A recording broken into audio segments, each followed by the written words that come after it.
ዛሬ መላው አመለካከታችሁንና የህይወት ጉዟችሁን ሊቀይር የሚችል አንድ ጥያቄ ልጠይቃችሁ።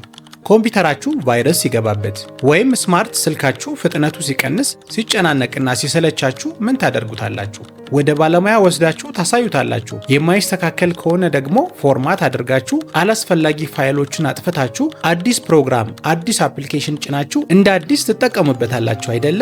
ታዲያ በውጥረት፣ በጭንቀት፣ በመርሳት ችግር፣ በድብርትና ምንም በማይጠቅሙ መጥፎ ልማዶች የተሞላውን የራሳችንን አእምሮ ልክ እንደ ስልካችን ፎርማት በማድረግ አዲስ አእምሮ መፍጠር ይቻላል ብላችሁ ታስባላችሁ?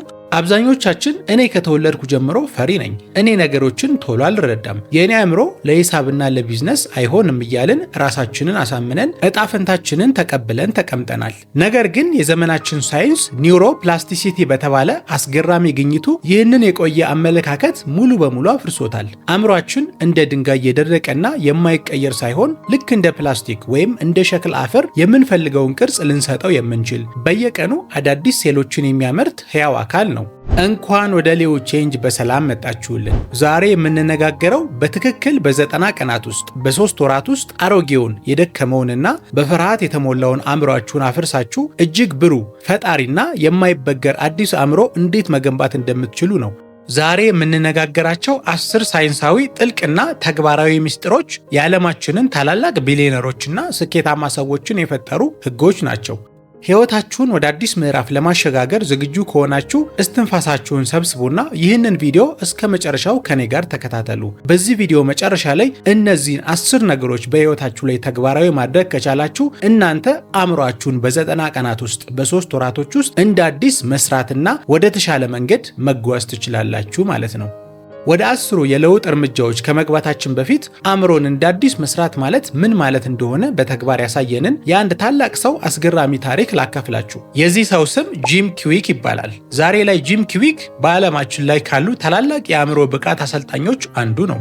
የሆሊውድ የተለያዩ ታዋቂ ተዋንያንንና እንደ ኤለን መስክ ያሉ የዓለማችንን ቢሊዮነሮች አእምሯቸውን እንዴት መጠቀም እንዳለባቸው የሚያሰለጥን ታላቅ የአእምሮ ሊቅ ነው። ነገር ግን የጂም ኪዊክ ሕይወት የተጀመረው በብልህነት አልነበረም።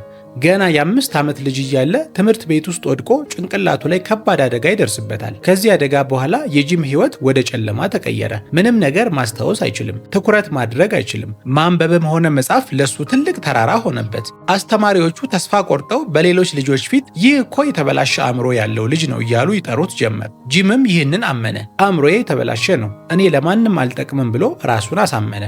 ዩኒቨርሲቲ እስኪደርስ ድረስ በከባድ ስቃይ እየተማረ ቀጠለ። አንድ ቀን ግን ዩኒቨርሲቲ ውስጥ በድካምና በጭንቀት ወድቆ ሲነሳ አንድ የቅርብ ጓደኛው አንድ ጥያቄ ጠየቀው። ጂም፣ ትምህርት ቤት የሚሰጡን ትምህርት ለመማር እየሞከርክ ነው፣ ነገር ግን እንዴት መማር እንዳለብህ ሃው ቱ ለርን ተምረህ ታውቃለህ አለው። ይህች አንዲት ጥያቄ የጂም ኪዊክን ሕይወት አቅጣጫ ቀየረችው። ጂም ትምህርቱን አቋርጦ ስለ አእምሮ አሰራር፣ ስለ ኒውሮ ሳይንስ፣ አእምሮ እንዴት እንደሚቀረጽ መጽሐፍትን በጥልቀት ማንበብ ጀመረ። አእምሮ ልክ እንደ ጡንቻ መሆኑን፣ ካሰራነው እንደሚጠነክር፣ ከተውነው እንደሚዝል ተረዳ። እናም አዳዲስ ልማዶችን በመፍጠር የተበላሸ የተባለውን አእምሮውን መገንባት ጀመረ። በጥቂት ወራት ውስጥ የጂም አእምሮ በሚገርም ፍጥነት መስራት ጀመረ። መጽሐፍትን በደቂቃዎች ውስጥ ማንበብና መረዳት ቻለ። ያ የተበላሸ አእምሮ አለው ተብሎ የተተወው ልጅ አእምሮውን እንደ አዲስ ፎርማት አድርጎ የዓለማችን ቁጥር 1 የአእምሮ ሊቅ ሆነ። ወዳጆቼ፣ ከዚህ ታሪክ የምንማረው ትልቅ እውነት አለ።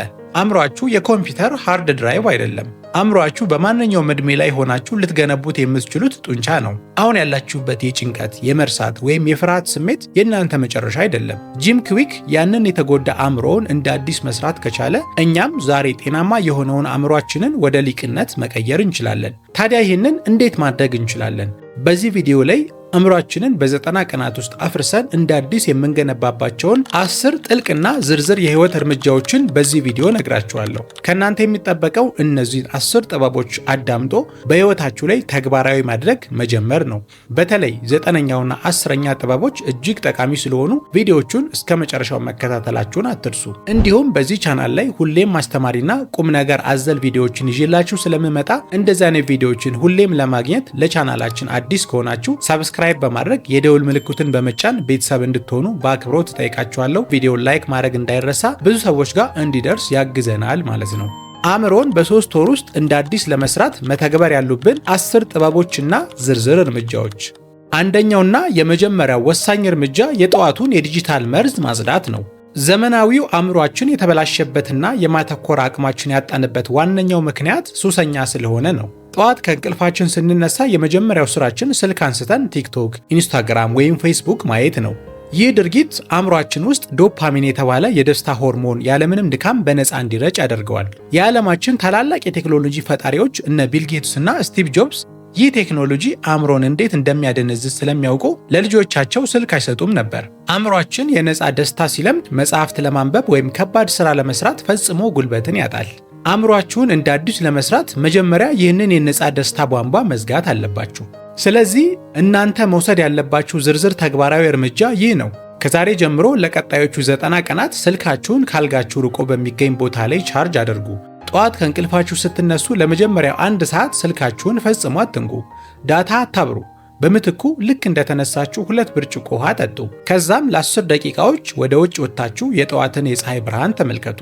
ይህ የጠዋት ፀሐይ በአእምሯችሁ ውስጥ ያለውን ባዮሎጂካል ሰዓት ሰርካዲያን ሪቲም ያስተካክላል። ይህች የመጀመሪያ 1 ሰዓት የአእምሯችሁ አቅጣጫ የሚጠረግበት ወርቃማ ሰዓት ናት። በሶሻል ሚዲያ ጫጫታ አትበክሏት። ሁለተኛውና አዳዲስ የአእምሮ ሴሎችን የሚፈጥረው ጥበብ የላብ እንቅስቃሴን ባህል ማድረግ ኤሮቢክ ኤክሰርሳይዝ ነው። ብዙ ሰዎች ስፖርት የሚሰሩት ለሰውነታቸው ቅርጽ ወይም ክብደት ለመቀነስ ብቻ ይመስላቸዋል። ታላቁ ቢሊዮነር ሪቻርድ ብራንሰን በአንድ ወቅት የስኬት ትልቁ ሚስጥር ምንድን ነው? እንዴት ይህን ያክል ካምፓኒዎች ትመራለህ? ተብሎ ሲጠየቅ መልሱ አጭር ነበረች። የምሰራው ስፖርት ነው አላቸው። ስፖርት መስራት በቀን ውስጥ 4 ተጨማሪ የንቃት ሰዓታትን ይሰጠኛል ይላል። ስንሮጥ ወይም ስፖርት ስንሰራ አእምሯችን ውስጥ BDNF የተባለ ኬሚካል ይመረታል። ይህ ኬሚካል ልክ እንደ ማዳበሪያ ነው። በአእምሯችን ውስጥ አዳዲስ ሴሎች እንዲፈጠሩና የቆዩትም እርስ በርሳቸው እንዲያያዙ ያደርጋል። ይህንን በሕይወታችሁ ውስጥ ተግባራዊ ለማድረግ የግድ ውድ የሆነ ጂም ቤት መክፈል ወይም ከባድ የሆነ ብረት ማንሳት አያስፈልጋችሁም። እናንተ መውሰድ ያለባችሁ ዝርዝር እርምጃ ዛሬ ማታ ስትተኙ የስፖርት ትጥቃችሁንና ጫማችሁን አልጋችሁ አጠገብ አስቀምጣችሁ ተኙ። ጠዋት ስትነሱ ምንም ሳታስቡ ልብሱን ልበሱት። በእነዚህ 3 ወራት ውስጥ በየቀኑ ለ20 ደቂቃ ብቻ ልባችሁ በፍጥነት እስኪመታና ላብ እስኪወጣችሁ ድረስ ፈጠን ብላችሁ ተራመዱ። አሊያም ቤት ውስጥ ዝላይ፣ ገመድ ይዛችሁ መዝለል ጀምሩ። ሰውነታችሁ ሲንቀሳቀስ አእምሯችሁ በኦክስጅን ይታጠባል፣ ትውስታችሁም እጅግ ይጨምራል። ስለዚህ ምንጊዜም ቢሆን በቤታችን ትንንሽ የሆኑ ኤክሰርሳይሶችን ማድረግ ለሕይወታችን ስኬታማ እንድንሆን እንደሚረዳን ልታውቁ ይገባል። ይህም ማለት የግድ ጂም ቤት ሄዳችሁ ትልልቅ የሆኑ ብረቶችን ማንሳት አይጠበቅባችሁም። በቀን ውስጥ ለ20 ደቂቃ ብትዘሉ፣ ሩጫ ብትሮጡ ትልቅ የሆነ አእምሯችሁን የሚያድስ ኤክሰርሳይስ ነው ማለት ነው። ሶስተኛው አእምሯችንን የሚያድሰው ሚስጥር አዲስና ከባድ ክህሎትን መማር ነው። አብዛኞቻችን ትምህርት ከጨረስን በኋላ አእምሯችንን አዲስ ነገር አንመግበውም። በየቀኑ ያው የተለመደ ስራ እንሰራለን። አእምሯችን ሁል ጊዜ አዲስ ነገርን ካላገኘ ልክ እንደማይሰራ ማሽን ዝገት ይይዘዋል። ታላቁ ኢንቨስተር ዋረን በፌት በዕድሜ በገፋበት ጊዜ እንኳን ዩኩሌሌ የተባለ የሙዚቃ መሳሪያ መጫወት የተማሩት አእምሯቸውን ወጣት ለማድረግ ብለው ነው። ኤለን መስክ የሮኬት ሳይንስ የተማረው ዩኒቨርሲቲ ገብቶ ሳይሆን መጽሐፍትን በማንበብ ነው። አዲስ ነገር ስትማሩ አእምሯችሁ ውስጥ አዳዲስ የመገናኛ መስመሮች ኒውራል ፓዝዌይ ይዘረጋሉ።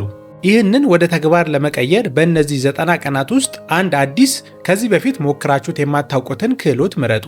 ለምሳሌ አዲስ ቋንቋ መማር፣ እንደ ፈረንሳይኛ፣ አረብኛ መማር ጀምሩ። አሊያም አዲስ የኮምፒውተር ሶፍትዌር እንደ ቪዲዮ ኤዲቲንግ፣ ኮዲንግ መለማመድ ጀምሩ።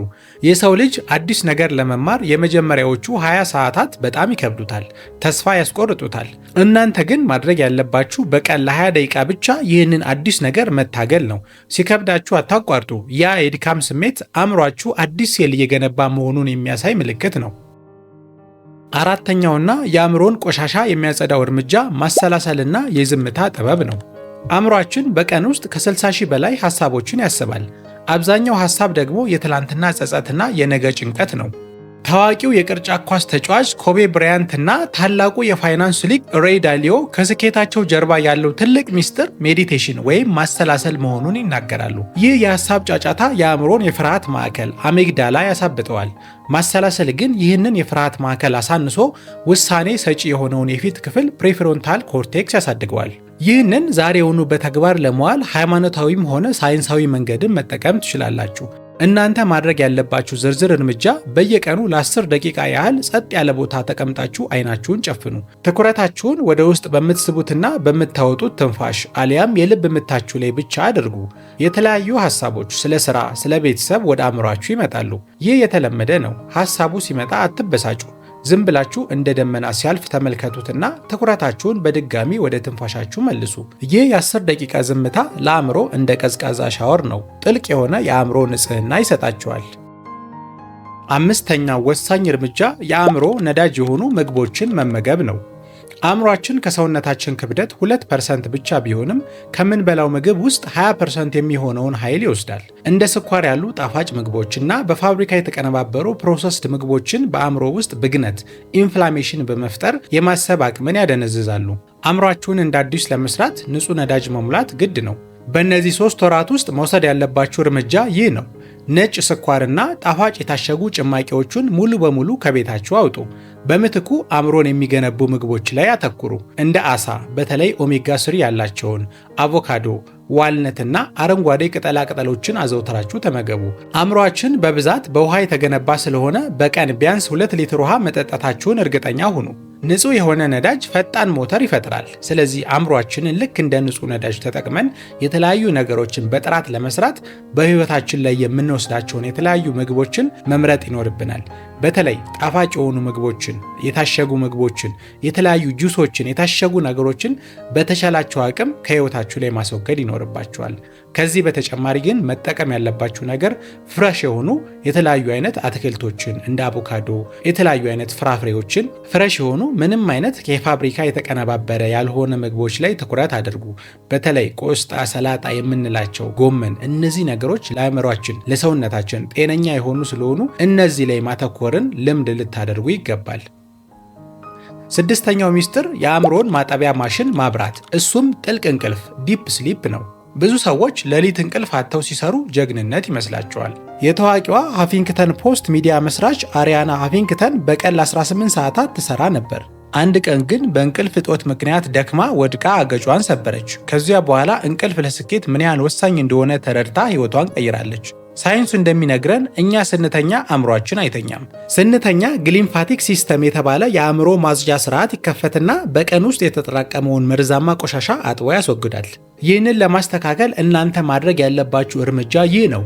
የ10-3-2-1 ህግን ተጠቀሙ። ከመተኛታችሁ 10 ሰዓት በፊት ቡና መጠጣትን አቆሙ። ከመተኛታችሁ 3 ሰዓት በፊት ከባድ ምግብን መብላት አቆሙ። ከመተኛታችሁ 2 ሰዓት በፊት ከባድ ስራ መስራትን አቆሙ።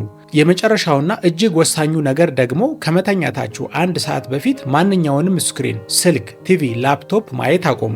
የስክሪኑ ብርሃን እንቅልፍ የሚያመጣውን ሆርሞን ይገድለዋል። መኝታ ቤታችሁን ጨለማና ትንሽ ቀዝቃዛ አድርጋችሁ ቢያንስ ለ7 ሰዓታት በሰላም ተኙ።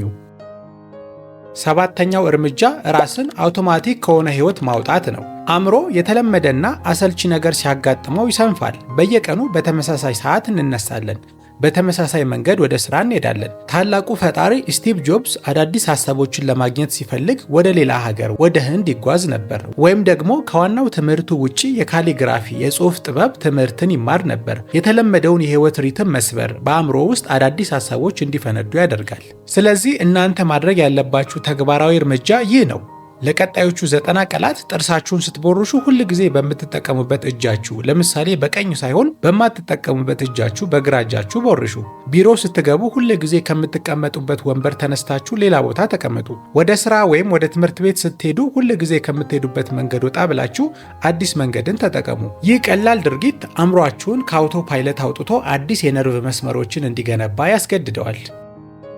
8ኛውና ጥልቅ ትኩረትን የሚመልሰው ጥበብ የታተሙ መጽሐፍትን ማንበብ ነው። ሶሻል ሚዲያ ላይ ስክሮል ማድረግ አእምሯችንን ላዩን ብቻ እንዲያስብና ትኩረት እንዲያጣ አድርጎታል። ቢሊዮነሩ ዋረን በፌት በቀን ውስጥ እስከ 500 ገጽ መጽሐፍትን ያነባል። መጽሐፍ ስናነብ በተለይ በወረቀት ላይ የታተመ መጽሐፍ ከሆነ አእምሯችን ጥልቅ ወደሆነ የማሰብና የማገናዘብ ደረጃ ዲፕ ፎከስ ይገባል። ስለዚህ እናንተ ማድረግ ያለባችሁ ተግባራዊ እርምጃ ይህ ነው። በእነዚህ 90 ቀናት ውስጥ የንባብ ባህልን አዳብሩ። ስልካችሁን ድምፅ አጥፍታችሁ ሳይለንት አድርጋችሁ ሌላ ክፍል ውስጥ አስቀምጡት። ከዚያም የታተመ መጽሐፍ ወይም ፕሪንት የተደረገ ወረቀት ይዛችሁ በየቀኑ ቢያንስ ለ20 ደቂቃ ወይም 15 ገጽ ያህል ምንም ረብሻ በሌለበት ሁኔታ ውስጥ አንብቡ። ይህ ልማድ የተበታተነውን የአእምሯችሁን የማተኮር አቅም ልክ እንደ ሌዘር ብርሃን ሰብስቦ አንድ ቦታ ላይ እንዲያርፍ ያደርገዋል። 9ኛው የአእምሮ ፎርማት እርምጃ የምስጋና ልማድን መገንባት ነው። በተፈጥሮ የሰው ልጅ አእምሮ መጥፎ ነገሮችን ቶሎ የማየት ዝንባሌ ኔጌቲቪቲ ቢያስ አለበት። ምን ጎደለኝ፣ ማን አናደደኝ የሚለውን ቶሎ ያስባል። ታዋቂዋ የቴሌቪዥን አቅራቢ ኦፕራ ዊንፍሬ ከድህነትና ከከባድ ችግር ወጥታ ለታላቅ ስኬት የበቃችው ትልቁ ሚስጥሯ ለ10 ተከታታይ ዓመታት የጻፈችው የምስጋና ደብተር ግራቲቲዩድ ጆርናል መሆኑን ትናገራለች። ምስጋና አእምሮን በማረጋጋት የደስታና የሰላም ሆርሞኖችን ይረጫል። ይህንን ጥበብ የህይወታችሁ አካል ለማድረግ ዛሬውኑ አንድ አዲስ ደብተር ግዙ።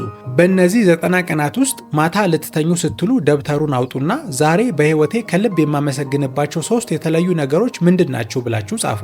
ዝም ብላችሁ ለቤተሰቤ አትበሉ፣ የተለየ ነገር ጻፉ። ዛሬ መንገድ ላይ ላገኘው ጥሩ ሰው፣ ለጠጣሁት ጣፋጭ ሻይ፣ ስራዬን በሰላም ስለጨረስኩ ብላችሁ በዝርዝር ጻፉ። ይህንን በየቀኑ ስታደርጉ አእምሯችሁ በቀን ውስጥ መጥፎ ነገሮችን ከመፈለግ ይልቅ ሳያውቀው ጥሩ ነገሮችን ወደ መፈለግ ሪዋየር ማድረግ ይጀምራል። 10ኛውና የመጨረሻው ታላቁ ሚስጥር በአእምሮ አስቀድሞ መሳል ሜንታል ቪዥዋላይዜሽን ነው።